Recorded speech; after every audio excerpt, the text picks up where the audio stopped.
नामुमकिन को मुमकिन बनाया है जनाब हमीद खान ने।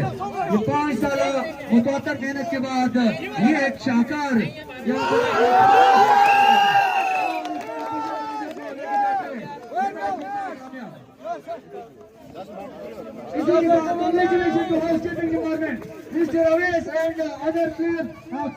ग्राउंड के अंदर भी ग्राउंड पर भी आपकी performance well done mister Waqar sahab and well done our management GM Zeeshan sir.